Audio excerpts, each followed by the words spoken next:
This is the next webinar in the Business Intelligence webinar series, so we're very excited. I know some of you have been coming out to all of these webinars so far. Again, we are having them every month until the end of the year. So today we are discussing current state value stream mapping, facilitated once again by Jeff Woods.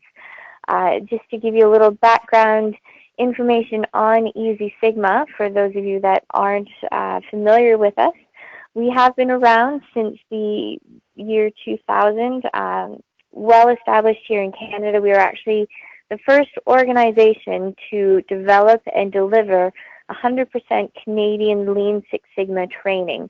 So we're quite proud of that. We are also the first organization within Canada to deliver Lean Six Sigma certification. So you can see here on the screen our vision and our mission. So we are very passionate about efficiency, process improvement, continuous improvement as a whole. Jeff Woods, some of you are already familiar with him. He has been with us for several years and is an excellent facilitator, brings a wealth of knowledge from all different industries, which is fantastic to see, because everyone that has the privilege to sit in one of his classes or be a part of one of his webinars always is very pleased to hear the different examples that he is able to bring to the table and how he can make it very relatable, any kind of tools or skill sets that we're speaking about. So I have no doubt you are going to enjoy benefiting from Jeff's knowledge. And so just to get started, once again, we are discussing current state value stream mapping today. So without any further ado, Jeff, I'm going to pass it over to you. And once again, please be sure to mute your phone so that we don't have any background noise distracting other people on the webinar. Thank you. Fantastic. Thank you, Liz. Hope everyone's enjoying this beautiful weather, depending on where you are in our country or further abroad. And so today's topic is value stream mapping. And so you may wonder why it's value stream mapping, but slide 1 says SIPOC map. And the reason for that is when we're going to map a process, there's often a number of reasons why we've kind of gone into that. But, often it's because there's an issue. And so we want to go and look and understand a process because we're having issues with it, et cetera. So it could have started with we have a concern or a problem with a process, or it could be that customers are complaining, employees are complaining, our metrics are out of whack, whatever. And so that generally starts with we have an issue or a problem, and then which leads to our problem statement. And our problem statement is a good way that we kind of, in that thought process, kind of make sure we're thinking about, the right issue, the right problem, and we kind of fully understand what we're looking at. And the next step after that is when we say, well, we have an issue, what process does that issue live within? And before we jump into mapping that process, we start by thinking about the SIPOC, because the SIPOC is, again, that high-level map that allows us to, in this particular case, do a couple of things, right? We're using it to identify who the main participants are. So if we're going to map the process, who needs to be there, and understand scope. So if we're going to look at it, we need to know where does it start and where does it end from the process of us mapping it. Sometimes we'll be mapping end-to-end process, and so we'll be going from right through the whole value stream within the organization, or other times if it's an issue that we're looking at, we may be looking at a smaller subset of the value stream. So the SIPOC is a great tool. Again, SIPOC standing for Supplier, Input, Process, Output, Customer. But in this case, we use it for kind of two main reasons. One is, what's my scope? Where does it start? Where does it end? And then, who are the suppliers and customers? So who are the people that are involved in the process? If I'm going to map this process, who needs to be in the room? So it's a quick tool that we can use to set ourselves up for success. We know who to invite into the room when we're looking at mapping the process. We don't want to miss people, or we don't want to have people there that aren't actually part of the process that we're looking at. And also where it's really handy is when we start to map out the process, we know right away, well, where are we starting, where are we ending? and we don't lose the first hour or two of our meeting trying to decide, well, are we starting from here? What part of the process are we actually looking at? So the SIPOC helps us sort of sort that out right off the hop. And so we know what our scope is, where does it start, where does it end, and who needs to be in the room.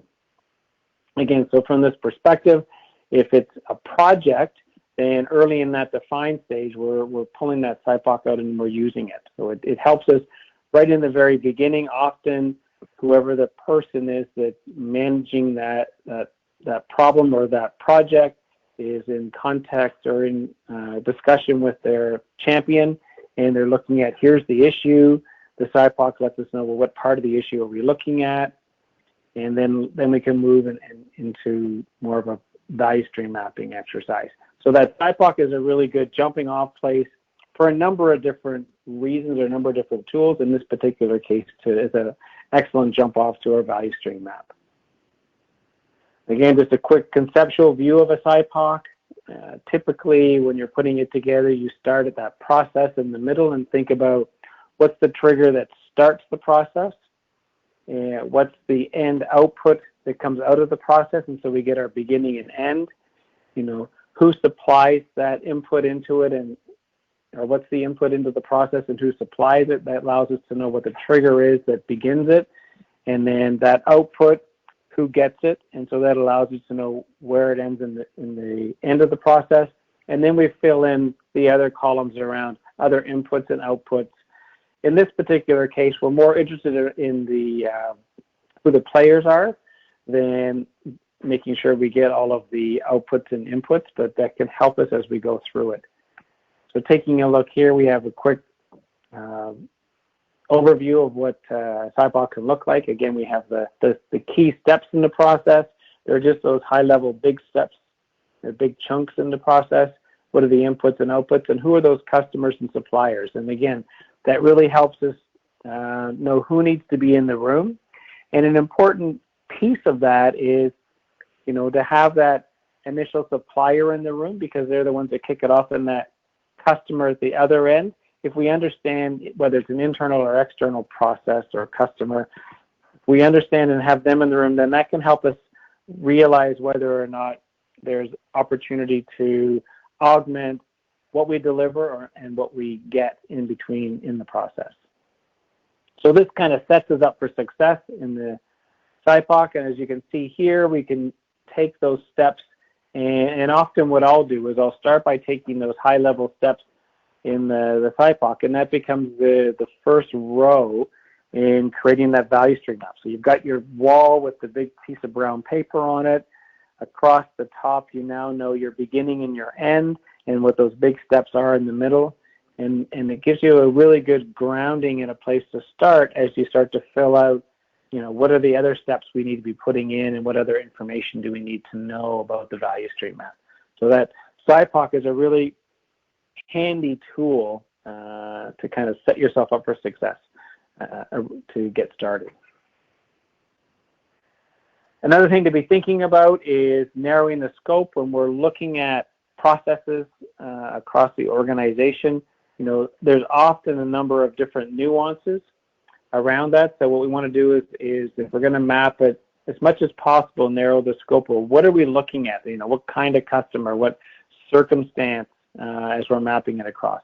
In this slide, the example being, and anyone who's taken a number of our courses, we'll use an example of creating a value stream map and a SIPOC of the experience of going through an airport. And so when we talk about narrowing the scope here, it talks about, day of the week, month, year, is it a holiday, non-holiday, time of day. So those allow us to be thinking about the context of volumes and activity. So, there's a difference between being at an airport on a Monday morning at 8 o'clock versus a Wednesday afternoon at 4. So you kind of set that context. And so in our businesses, we would look at, what typical kind of volume or type of year are we looking at. Domestic or international, that lets us understand, are we talking about going through security or going through customs? What are the various pieces that are involved in it? Do I have a boarding pass? requiring assistance, elderly special needs, etc., excess, oversized luggage. So all those sort of nuances. Yeah, but what about when this happens? We might be saying, well, we're not thinking about it in the context of when that something else goes wrong or it's an unusual case. It allows us to be thinking in the context when we're mapping it out, so we can be as clear in everyone's mind about what the circumstances are that we're mapping. So we use the routing matrix, which sometimes we can put together. Sometimes we'll sort of, and think of the last slide where we kind of put those contexts down, or we may actually be going through the organization and thinking about our various products and services that we deliver and creating a process route chart. So here's where we've got all down the left-hand side, the various products, across the top, the various process steps. And as you can see, a number of them start to line up so that A, B, and C are quite similar, D and E are quite similar, F and G are quite similar. So we don't look at going to the infinite detail of every customer is a little bit differently. We're trying to look for that common ground where we can get that, to a certain extent, thinking about the 80-20 rule, kind of where we can get that good normal subset of what's going on. So just a nice thing to be thinking about heading into that value stream mapping session when we're looking at a process. What are those contexts that we would be wanting to think about ahead of time or to talk about with the group and agree on around narrowing that scope, so when we're mapping it out, we don't continually get into, well, what about this, what about that, what if this happens, etc. So that leads us to value stream mapping. So now that we're getting together and we're looking at mapping it out, again, I think most people are familiar with a value stream map, if you've been to any of our courses, etc. But also we step back a little bit. We often talk about process maps versus value stream maps. And again, process maps are a really, really good way of getting up, visually seeing what the process looks like and mapping it across. But what a process map doesn't tell us is what's the experience or how well does the process work. And really that's the key difference. The value stream map lets us know, well, what's the experience of trying to go through this process? What happens to, whether it's a person, a product, a document, whatever that thing that's trying to horizontally go through our processes, what's the experience of going through it? So if you think about in this example that's up on the screen, we start up front when we have a demand for something and ends when we actually deliver that product. And then we look at what are those key steps. In this case, we have data entry, and then we have getting our requisitions, risk assessment, inspection, policy assessment, shipping it out, etc. So you have the various big steps in the process, and we want to know what happens when we're going through. So when we look at it, we've got that inventory box, the triangle that's showing up first, that we're sitting there with 150 policies. So we have inventory buildup. And how long does that happen? And we look down and we see 1.5 days where it's sitting in inventory. So it's here and it's been batched, but it waits a day and a half before it's actually looked at. And so then we'll walk through, and I'm going to kind of quickly walk through, but then I'll talk about what the various slides are, then we'll come back to it. But what you really want to do is the key components are, what are the main steps in the process? Below that, we see our data box. So what is it we want to know about the process? What's the information that we are trying to gather that's giving us the insight about the issues with the process that we need to know? So we look at capturing that data. Along the bottom where we have what kind of looks like the teeth of a pumpkin, we have what's the delay between the beginning of the step, how long does that last in the step, and then what's the delay before the next step. So in this case, you see the 1.5 days of waiting, 45 minutes actually being processed, then it waits for 20 days before the next step in the process. Another thing to be thinking about from a value stream map perspective is the center part, underwriting department in this case. And that middle part is where you're capturing what are the various systems that we're accessing as we go through. So whether that's where we're getting data or information or setup information, etc. So we want to understand where we're getting information, and is it manual or is it electronic? Kind of what's that flow of information that happens, and then we move it around to the right and the top where we're actually finally finishing it off and sending it back out. So we kind of have that flow around. In the bottom right-hand corner, we're looking at system lead time, processing time. We're trying to understand how long does the process actually take. So in this case, it's 28.5 days, but it looks like there's only 199 seconds. It looks like it should be minutes of actual processing time that's used there. I'm just going to bounce to the next one because this kind of walks us through what are the various things that we might see. Because again, the value stream map looks a little bit different than the boxes that we'd often use in the process map. So we have that, what's that step in the process, or the rectangle? Within that we have the number of people, so how many people are involved in this process. The customers or suppliers, what beginning and end of the process is. In my mind, always looks like the Burger King hat, but it's the outline of an old factory where you have the lights and the windows on the top. Inventory, which is the triangle, so how much inventory are we using? Transportation, so kind of how long or how do things move across the organization? The data box, and we'll talk a little bit more about the data box, but kind of what information do we want to, again, know about this process? What, in my mind, people are often asking, well, what are we supposed to be tracking here? And it goes back to, what are we trying to learn? Why are we looking at this process, and what kind of information is important for us to be able to understand what's going on and to be able to make decisions around challenges? So what information in this case, cycle time, CT, changeover time, and tack time are the ones that are being looked at.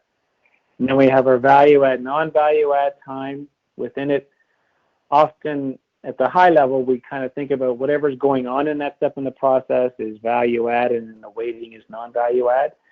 But it can depend. And then we have various ways of identifying the flow, whether it's a push, are we doing the work and then we just push it to the next step, or is it a pull where demand is from downstream of demand is actually kind of triggering work? So are we pushing it, or are we pulling it? Is information manual or electronic? So different ways that we can go about setting it up. When I talked about the data boxes, there's lots and lots of different things we can keep in there. This is just sort of a short list of a number of things, but we might want to be looking at lead time, process efficiency, cycle time, rate of production, system uptime, changeover. It really depends on why we're looking at it. Often time is important, rework's important, and we start to ask the questions. We've got another slide coming up, but we want to ask the questions about, well, what's happening? Why are we doing it now? Should we be doing it at all? Can it be done by somebody else? Could it be done later? So those are the various sort of questions you'll start to ask yourself with the group. So now I just want to go back, since we've seen the symbols, again, thinking about that flow through the process. Again, think about what you want to be capturing as far as information. One of the challenges that I find happens with value stream maps is that the people who are working on the process, they've been sort of trained and understand it and know what a value stream map is, but often our sponsors aren't familiar with value stream maps. And so they're familiar with a process flow or a swim lane diagram, but they're not as familiar with a value stream document. And since our purpose of communicating is to make sure people understand, one of the things that I find works well is that I'll create a value stream map so I understand it, and so the team can work with it and come up with challenges. But when I present it up, I'll actually take the process and I'll put it through a swim lane diagram, and I'll add a couple of swim lanes to the bottom where I'll capture the information, the data box information, challenges and key issues information that we're capturing on the process, and I'll put those and swim lanes below the steps in the process. And that really integrates something that people are used to seeing with the information that we want to be showing it. So sometimes that works really well in getting the message across. And you can do a lot of really good things to create that communication document around what have we learned, what are we doing, where are we going with this process.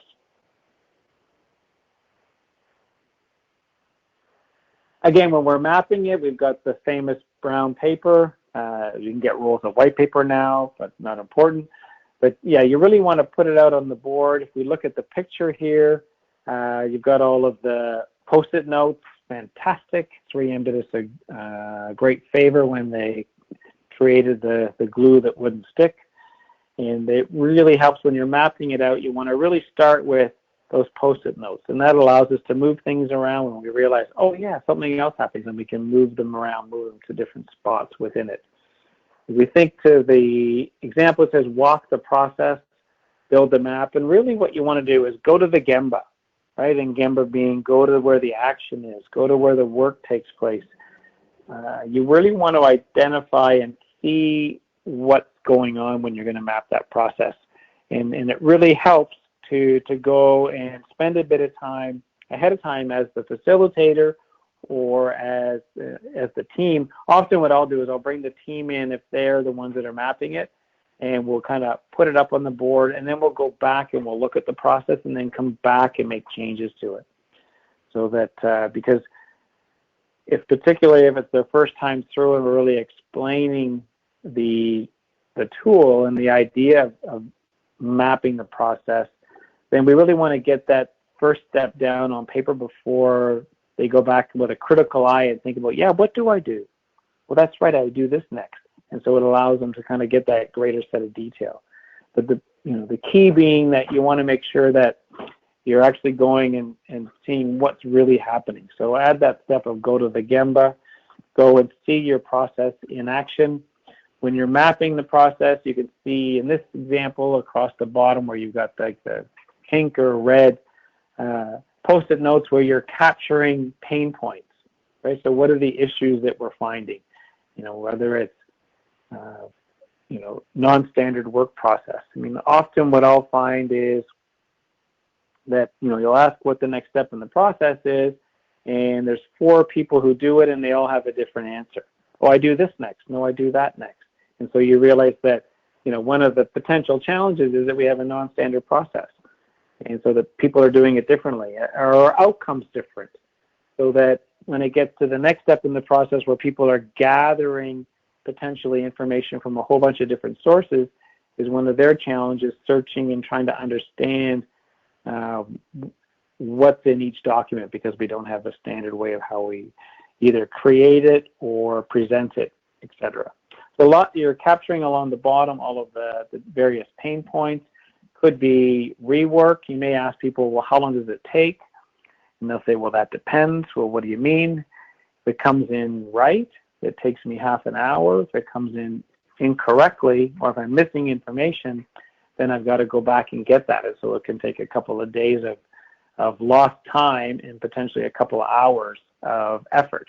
So you really want to sort of start to capture that. You may say, well, how often does that happen? I'll go, well, it's 80% of the time. And so you want to kind of capture that as a real pain point. And that brings up an interesting point, because one of the things that we really want to do with Lean, and we really want to be able to try to identify, are those things that get in the way of doing the work. One of the challenges in an environment where we're working is that whatever is going on, we're used to thinking of it as, well, that's what the work is, right? Well, the work is searching for things. The work is understanding what's missing and going back and getting the right information from the person. And we don't even think of that as a problem or an issue. We just think of that as the process.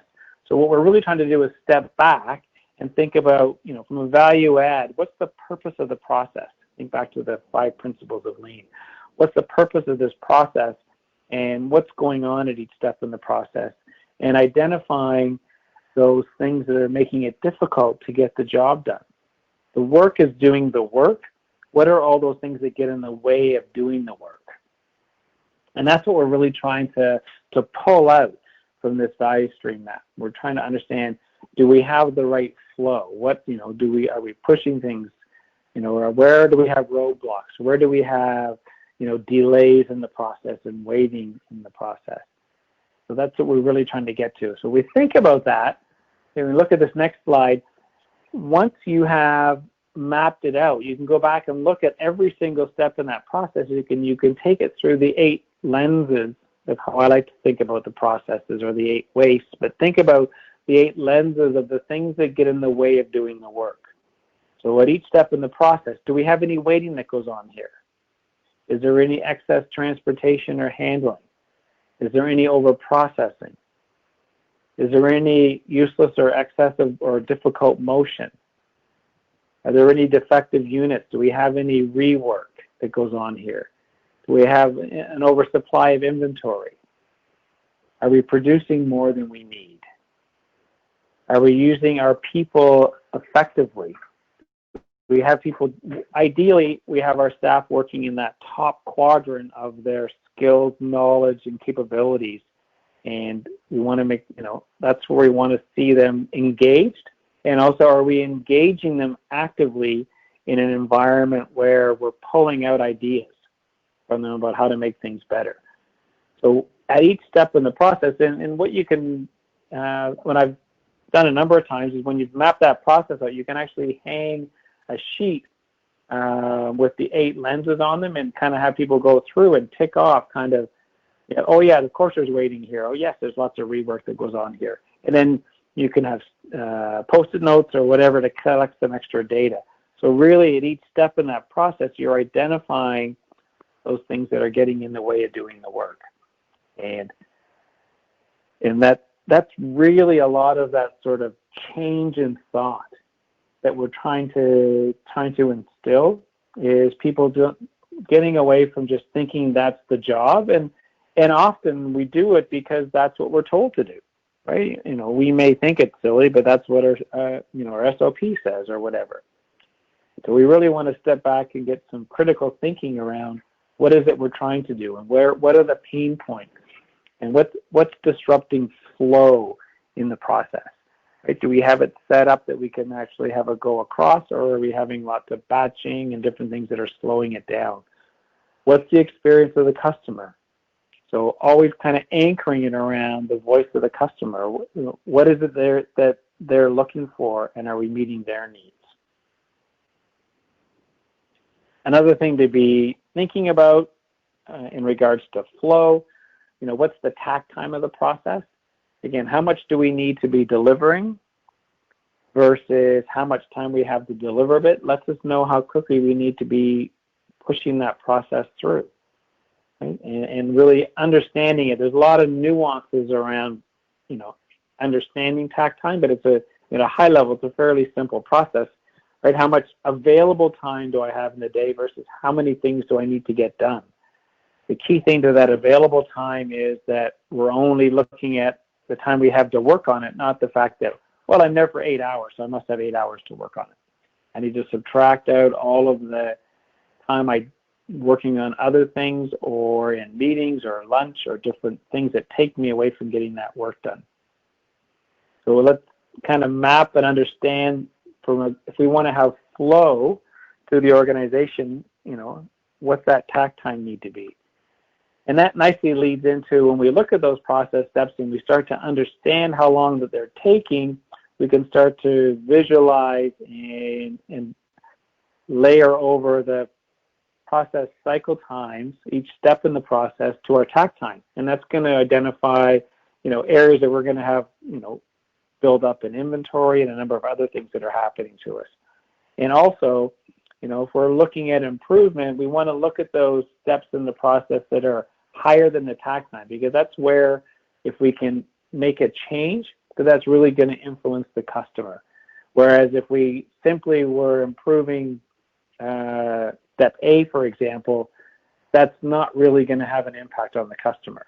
We want to look at trying to get that overall flow, and we do that through trying to go down a level of understanding and think about what are all those things that we're doing, and can we move some of those tasks, pieces, effort to somebody else or another part of the process so we can get that natural flow. And we see that all the time, right? Where we take steps in the process and we think, well, it needs to be done, but who needs to be doing it? And can someone else do it? And that can really, really help us balance and get the flow across. An example being in a hospital, or you go in to see your doctor, and you need to have your weight and height done, but you don't need the doctor to be doing that. That can be done by an assistant, right? So you take a look and you move those various tasks around so that you can get a better flow and balance within your organization. When we're looking at whether it's month-end reporting, whether it's creating a tool or a product or service calls, whatever it is we're doing, we want to understand and look for that flow balance, because we want to really get away from backlogs and have a smooth flow throughout the process. And that's what we're really trying to get to. The other thing I want to talk about is current state. So once we understand that current state, you have future state. So future state is, well, where are we what's the new world look like? And there's a couple of different things I want you to think about here. One is that you can identify through the pain points, start to think about what could we do differently, or we can standardize a process here. What can we do to reduce rework at this step in the process? What can we do to reduce waiting at this step in the process? How can we get that flow working better? Another way of looking at it is to blue sky design also. So after you can think about it, you've got everyone kind of looking at it, and the point is that you're looking at the pain point. So everyone's kind of going, oh, look at all the things that are wrong with this process. It's an excellent time to put another piece of brown paper up on another wall and say, let's forget about all the constraints. Forget about all the challenges we have. If we could just design this in a perfect world, what would this process look like? What would be the experience of the customer? What would happen? And so you can kind of map that blue sky thinking out, and then go, okay, so why can't we jump right to there? And then where does that pull us back to? So what are the constraints that we can't do right now? And sometimes with that gets your group to get a bit more creative in their thought process. Oh, well, actually, we could do this. And so it gets them to be thinking about other solutions that they wouldn't have thought about when they're just trying to fix the problems. Have them work on the flip side of what would prevent us from getting to where we'd love to be. And so those are a couple of different approaches to help you in that brainstorming, really, when you're looking at improvement. And then, of course, with anything, then you would then map it out. You try to understand how it works, pilot it, and put it in place. So a couple of examples here of what they look like as you move through it. Another thing to remember and think about is, have I thought about the hidden factory? Right? So when we're talking about all those pain points, when I went through and looked at the 8 lenses, when we were identifying, all of the challenges and what was getting in the way of doing the work and what was making it difficult to make things flow appropriately, think about all of those hidden factors, those things that are kind of under the current of why it takes so long to get things done. And again, we want to really, because those are the things that we're after. That's what makes it difficult. That's what makes it challenging to go through. That adds extra costs, adds delays, adds dissatisfaction with our customers. Makes it difficult for our employees, right? Always be thinking about it. Make sure that as an organization, we're always probing, those that report to us about what makes it hard to get the job done. What can we do to make this easier tomorrow, in quotations, or the next time through? Or how do we should always be trying to sharpen our saw and always trying to be better. That's what we're really trying to accomplish. And so the value stream map is a really great tool. Put it up, very visual. People can come in very participative. People can feel part of it. Again, key component to lean thinking and the culture is involving the people who do the work. They're the ones that know the challenges. They're the ones that know the issues. Oh, that step in the process takes a while because although I'm looking at it in one system, I've got to go to another system to actually get a piece of information. But I can't look in that other system without closing this system. And when we close this one, it takes 5 minutes to load back up again or whatever. Like they're the ones that understand the pain in the process and what makes it hard to get the job done. And so it's really important to engage them. And also, they're the ones that come up with some great ideas about improving it. And if they're part of the improvement, it also has a great step in making it easier for them to accept and be part of the change. So that takes us through current state value stream mapping and the whole idea of value stream mapping. Again, leveraging that SIPOC quickly up front to kind of get that scope and the right people in the room, because that can make the exercise be more effective by kind of making sure that you understand what's in scope and out of scope, not only from a beginning and end, but also from a process matrix chart, so that we can, again, be as efficient and effective as we can when we have a group together. Because when we have a group together mapping a process, that means that we've pulled them away from their day-to-day job. We want to respect their time and to make that go as effectively as we can. So I'm just going to pause for a moment and get a breath. So, and just open up in case anyone has any questions. As usual, what I'll do is I'm just going to pause for a couple of minutes. Go ahead, come off mute if you have a few questions right now. If nobody has anything, then you don't have to say no questions. We'll then just bring it back. And of course, at any time in the future, if you ever have any questions, you can always reach out to us. We're always here. We're always happy to talk about any continuous improvement process, whatever challenges or questions that you have. And so I'm just going to give a pause for a moment.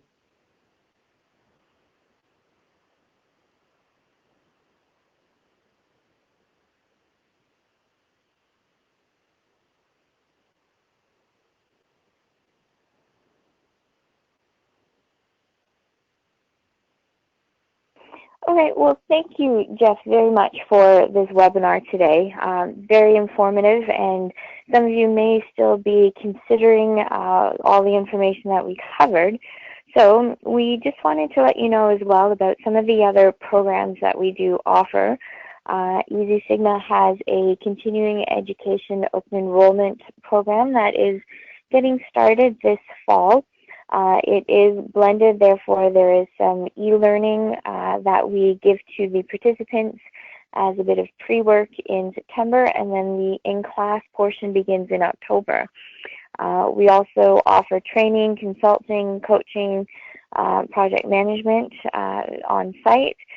There's a variety, actually a large variety of e-learning options available, and as well as just pure coaching and consulting services or certification. So if any of those are of interest to you, or if you would like some further information, feel free to email us either at the address you see on your screen right now, or you can always just email me directly and I will send you to the appropriate parties. But we would love to continue to connect with you as we go through the year and the summer. I know with holidays it may not always be feasible, but we do have a few more webinars coming up. As you can see, we're going to dive a little bit deeper into SIPOC. I know you did get a bit of information on that today from Jeff. We're speaking about spaghetti diagrams, A3 reports, managing change, and then we will finish the year with closing the project. So again, if you haven't registered for all of these webinars, let us know if you would like to attend. And if any of your colleagues or anyone that you know may be interested, please feel free to pass on the invitation. This is an open invitation across the web. So we'll give you a few more minutes. We'll stay on the line if any questions have come up. Otherwise, have a wonderful rest of your day and a great weekend.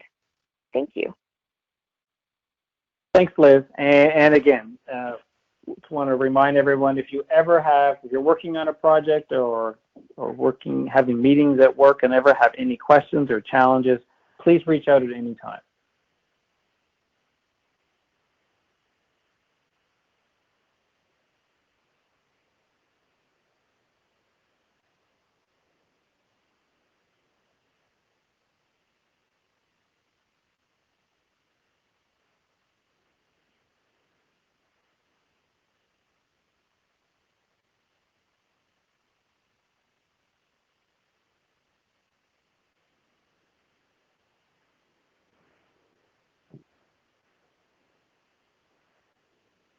I wish everyone a great day, week, and rest of the summer, and talk to everyone again soon. Have a great day. Cheers. Bye now.